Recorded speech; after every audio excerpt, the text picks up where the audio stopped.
So, nakakalkal na naman ang inyong prinsipesa ng mahilig mangalkal. Nakakalkal na naman ang inyong prinsipesa ng mga bagong post from Miss Sass. Siyempre, no, inaabangan ko talaga kasi yun nga po ang sinasabi, di ba? Ang pinakamatinding kaaway ng isang tao ay ang kanyang malapit na kaibigan or matalik na kaibigan. Totoo naman po yan kasi syempre, I think it was Tony Gonzaga na nga rin na nagsabi niya, no? Mas maganda daw na konti lang yung circles of friends mo kasi minsan kung sino pa nga yung malapit sa'yo, yun talaga yung makaka-damage sa'yo ng matindi, right? Kasi doon nag-i-invest ka ng feelings, lahat ng mga lihim mo, alam ng mga malalapit mong kaibigan, 'di ba? Yung mga heartaches mo, yung heartbreak mo, lahat na, no? Hinanaing mo kahit sa iyong mga magulang, kino-confide mo sa iyong mga kaibigan. Minsan ang mga lihim, ang mga frustrations natin, mga sekreto natin, mas naipararating natin sa ating malalapit na kaibigan kaysa sa mga kamag-anak natin, kahit sa mga magulang at kapatid natin, di ba? Mas marami minsang alam na sekreto ang ating mga malalapit na kaibigan kaysa sa ating kamag-anak. Kasi syempre may mga bagay-bagay na mai-confide natin or mai-relay lang natin sa ating mga kaibigan confidently kaysa sa ating mga kadugo, lalo na sa ating mga minsan sa ating mga kaharutan, right? Alam nga namang magkwento ka nung kahit pa sabihin mo best friend mo ang nanay mo or best friend mo ang tatay mo or kapatid mo, di ba? Or kahit kakambal mo, hindi mo minsan ma-relay lahat kasi yung mga usapin ng mga kalokohan minsan sa kaibigan mo talaga yun ma-relay. So ako ay natuwa dahil nga dapat ba tayong matuwa sa mga nagbabangayang magkaibigan? Pero nakakatuwa lang dahil nga po alam naman namin right from the start. Actually 2016 ko pa na-notice. Was it 2016? Kauupo lang ni Tatay Digong. Or maybe 2017. Nung nagsimula si Miss Maharlika, mga ate at kuya, na nagpasabog na itong si Taning ay nag-iiyak noon sa US nung pumunta yan. And sabi ay may taning na ang buhay. Doon pa lang nakiliti na yung aking curiosity when it comes to Philippine politics. Kasi I was following Taning at saka sinasabi ko na yan before. Isa rin ako sa mga fans ni Taning noon kasi bibihira yung mga political bloggers 'di ba? Bloggers and vloggers bibihira. Yan na nga po. Sina Banat Bay na yan, sina Miss Mocha, si Miss Maharlika, si Taning, and eventually si Sass. I think 'di ba? 2015 parang political blogger na si si Miss Maharlika and Taning. Unang nagbangayan si Taning at saka si si Miss Maharlika, right? Na bayarang ang tawag kay Taning ay bayarang vlogger. Hindi ko alam kung saan nanggaling yung mga hugot ni na Miss Maharlika noon na bayaran yan. Pero yun nga po, nagpunta daw yan sa anemika, nag-iiyak one time nung lasing, at may taning daw ang buhay.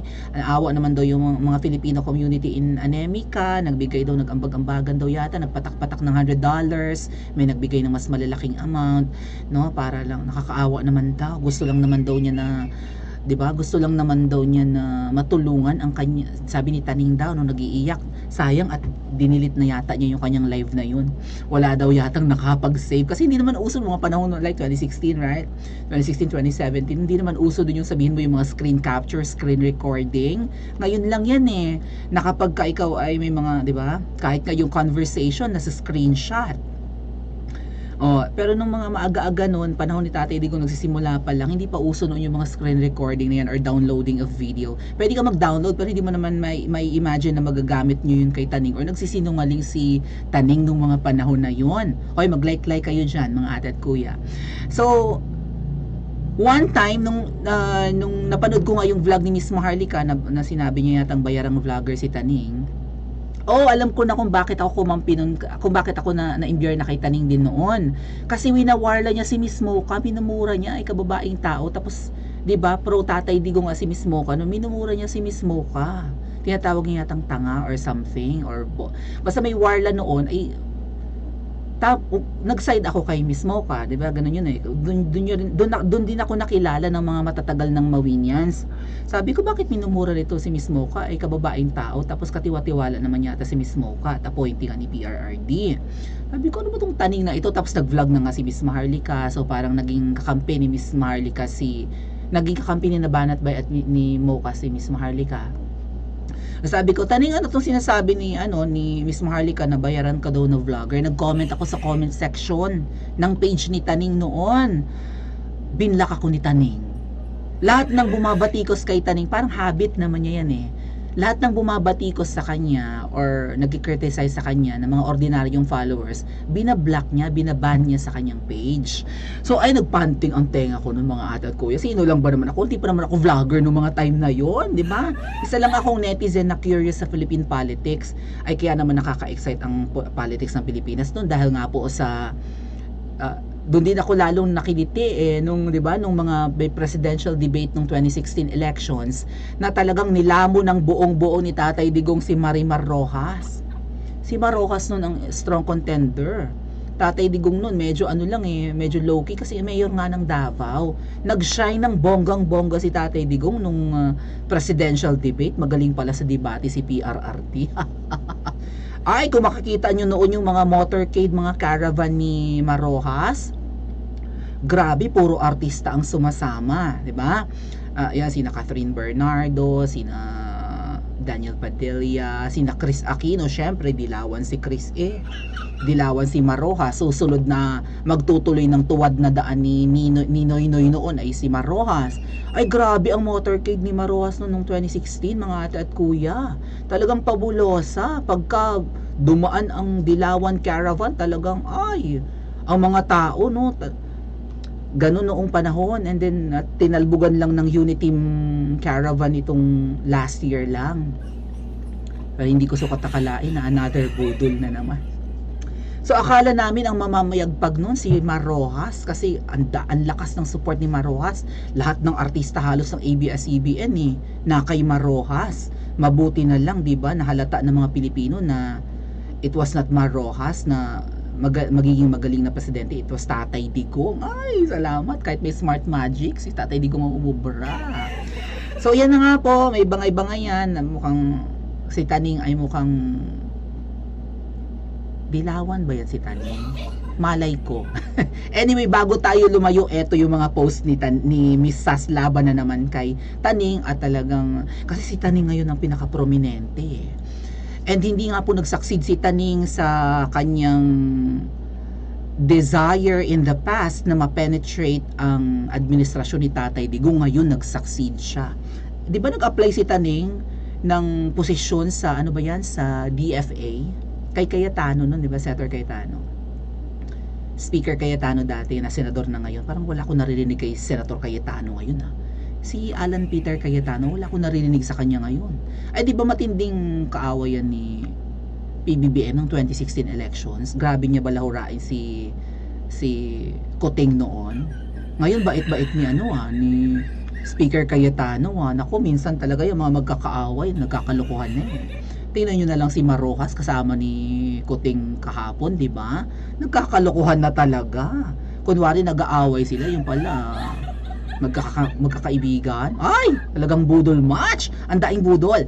So eto na nga po, speaking of awayan, nagpost na ng panibago si Mrs. 2 hours ago lang mga dad kuya. Yan. Haven't you noticed? Kaming dalawa. Ito ba yung latest? Anyway, isa lang sa mga post ni Mrs. No, pero mamaya niya sasabihin yung hindi siya takot kay Taning. Haven't you noticed, isa sa mga binubulgar ni Mrs. Kaming dalawa lang ni Taning na vloggers ang special mention na guest sa proclamation ni American Colony Governor sa Congress. Yung American Colony Governor, tinutukoy niya dito si President Bongbong Marcos Jr. ngayon. O American Colony Governor kasi parang American Colony pa rin tayo. So kung colony tayo ng Amerika, hindi presidente si Kuting, kundi gobernador lang ng isang colony. Right? Governor ng isang state. Parang ganoon, diba? Parang state pa rin tayo parang state tayo ng Anemika. Ba't hindi na lang gawing opisyal para, 'di ba, yung mga benefits na napapala ng mga nakatira in Anemika, mapala din ng mga Pilipino. Kung maraming gustong maging US colony tayo para daw wala ng visa pag pumunta ng Anemika, ba't hindi na gawing official 'yan? Pasikreto pa, beer na match. Well, it is because the power behind the throne considered us their secret weapon. Iilan lang nakakaalam ng term na yan. Diyos ko, grabe ang pasabog ni Mrs. na ito, mga ate at kuya. Sino ang power behind the throne? I-comment nyo sa comment section. Sino ang tinutukoy niya dito? Ang kapangyarihan sa likod ng trono. Sino ang nakaupo sa trono? Ay sino pa? Ay di si Kuting. Sino ang power behind him? Sige nga, i-comment nyo kung sino ang tinutukoy niya. Clue! Malaki ang tiyan nito.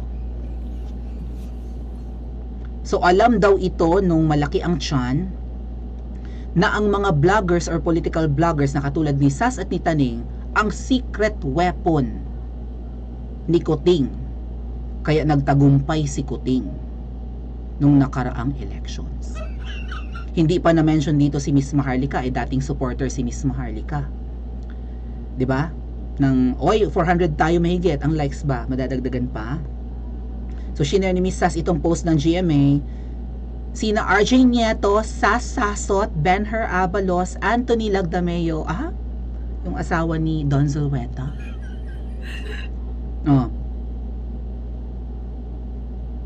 Ang mga posibleng guest sa proclamation ni presumptive President Bongbong Marcos Jr. ngayong araw. Samantala sina Governor Claude Bautista, Jiggy Manikad naman ang para kay presumptive Vice President Sara Duterte. Special mention nga naman. Nandoon ang pangalan ni Taning at saka ni Miss Sas. The rest, mga kilala ng mga politiko katulad ni, kilala bang politiko si Abalos? Well, dyan sa Mandaluyong, oo. Naging mayor yata ng Mandaluyong. Si Lagdameo, yung jowa nga ni, siya na yata ngayon yung executive secretary ba yan siya? Or SAP? Ay, SAP, Lagdameo. Kung si Senator Bongo ang SAP or Special Assistant to the President, parang kanang kamay. Kung si Senator Bongo ang kanang kamay ni PRRD noon, ang tumatayong Senator Bongo or SAP Bongo ng Pangulo ngayon ay si Lagdameo. Okay. Diyosa ng butod raw, sabi ni Severa Erno, ang power behind the throne. 'Di ba? Alam. So parang ang utak sa kampanya and sa political career ni Kuting ay si malaki ang tiyan. So si Kuting parang lang ito, no? Parang front lang. Or parang puppet, ganun ba 'yon? Puppet na pwedeng sapuk-sapukin. Grabe itong mga pasabog ni Mrs. tungkol kay kay Reyna Reyna Elena. Charot. Anong Reyna Elena? More like Reyna Pacta, right? Hindi pa natapos si Mrs. John. Hindi siya natatakot kay Reyna Elena or Reyna Impacta. Hindi rin siya natatakot sa dati niyang BFF na si Taning. Ito yung post niya, Taning is facing the parang kanta ito ni Beyonce. Listen, Taning, I am alone at the crossroad. Parang may ganun kanta, no? I am at home. Huwag naman kumanta, Maui, walang pakulay. Mauubos lang ang boses mo. Parang may ganun kanta, no? Taning is facing a crossroad. I am alone in my own home, and I try to say what's on my mind. You don't know. May ganun kanta. Kumanta, Maui. Si Taning daw is facing a crossroad. So ibig sabihin, dapat nang mamili si Taning kung siya ay to the left or to the right. Mamili ka, Taning. Ano baga ang decision mo sa buhay? Parang ganyan siguro ibig niya sabihin, no? Mamaya may bubulgar ako sa inyo, Parang ibinulgar ni Mrs. na si Taning mahina ang ulo. Hoy, Taning, nanonood ka ba ngayon sa live ko? Hoy, mag-like ka dyan, Taning. Parang binuking ni Mrs. no, nung mga ilang nakarang araw na ikaw ay mahina ang kukote. Mamaya natin pag-usapan. Nahin natin itong mga banat ni Mrs. After all, both of us were called secret weapons. Yun nga, yung ito. 'Di ba? Kumbaga parang lihim na sandata, panlaban ng kampo ng Uniteam. Panlaban sa iba pang mga tandem, right? Sabi niya, after all, both of us were called secret weapons by the power behind the throne. Inulit niya. Actually, nasabi na niya kanina kasi 4 hours ago yan, no? talagang dalawa pala sila ang tinuturing ng malaki ang tiyan na secret weapon. Kasi tingin natin yung power behind the throne, yung malaki ang tiyan, di ba? Who introduced us in exactly that way in the headquarters during elections. So siguro si Miss Sass, just like Miss Maharlika, nakakapunta-punta din doon sa HQ, dyan sa Mandaluyong nga po. And take note, yung HQ na yan ay HQ ng unit team, pero wala dyan si VP Sara. Wala yung camp ni VP Sara dyan. Unit team headquarters, yung kulay blue na building, nangangaliwa paglagpas yun ng Ilog Pasig. Dyan sa, thank you Ate Narcasim. Nangangaliwa yan, kulay blue na building bago kayo dumating sa Bonnie Station ng MRT. Unit team headquarters yun, ilang palapag na building yun, baka 6 or 8 floor yun kung ilan man, pero wala doon si VP Sara. Nasa kabilang side yung, kabila ng EDSA yung kay VP Sara, nakahiwalay. Pero nakaparado doon yung mga bus ng unit team, ang mukha ni VP Sara at saka ni Kuting ang nakabalandra doon sa HQ. Wala doon si VP Sara. Bakit? May tinatagong lihim at malalaman ni VP Sara? Ganun ba yun? He could continue being such, what? A power behind the throne? A secret weapon? Pwede mo daw ituloy taning ang pagiging secret weapon mo ng malaki ang tiyan. No?